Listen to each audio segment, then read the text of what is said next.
ബാഴ്സലോണയിൽ Indian ഷോപ്പുകളൊക്കെ ഉണ്ടോ എന്ന് ഒരുപാട് പേര് ചോദിക്കാറുണ്ട്. എന്തെങ്കിലും ജോബ് ഓപ്പർച്യൂണിറ്റീസ് ഒക്കെ ഉണ്ടോ എന്ന് ചോദിക്കാറുണ്ട്. ഇപ്പം ഞാനിവിടെ താമസിക്കുന്ന കോർദോസ് എന്ന് പറയുന്ന ഒരു ലൊക്കാലിറ്റിയിലാണ്. ഈ ഒരു ലൊക്കാലിറ്റിയിൽ ഇന്ത്യൻ ഷോപ്പുകൾ മാത്രമേ ഉള്ളൂ. ബാഴ്സലോണയിൽ ഒരു ജോലി കിട്ടാൻ എന്താണ് ചെയ്യേണ്ടതെന്ന് എന്നോട് ഒരുപാട് പേര് ചോദിക്കുന്ന ഒരു കാര്യമാണ്.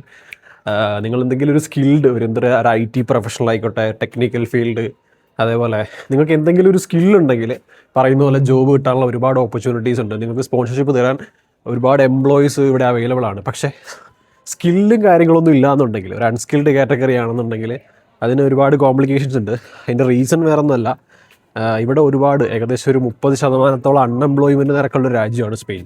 അപ്പോൾ അതുകൊണ്ട് തന്നെ ഒരു അൺസ്കിൽഡ് കാറ്റഗറി വിസ അടിക്കുന്നതിന് മുമ്പ്, നിങ്ങൾക്ക് വർക്ക് പെർമിറ്റ് ഇഷ്യൂ ചെയ്യുന്നതിന് മുമ്പ് ഗവൺമെൻറ് നോക്കുക ഇവിടെ അൺസ്കിൽഡ് ജോലിക്ക് ജോബ് ചെയ്യാനുള്ള ആളുണ്ടോ എന്നാണ്.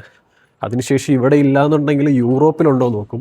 യൂറോപ്പിലും ഇല്ലയെന്നുണ്ടെങ്കിൽ മാത്രമേ ഒരു അൺസ്കിൽഡ് കാറ്റഗറിക്ക് നിങ്ങൾക്ക് വിസ കിട്ടാനുള്ള പോസിബിലിറ്റീസ് ഉള്ളൂ.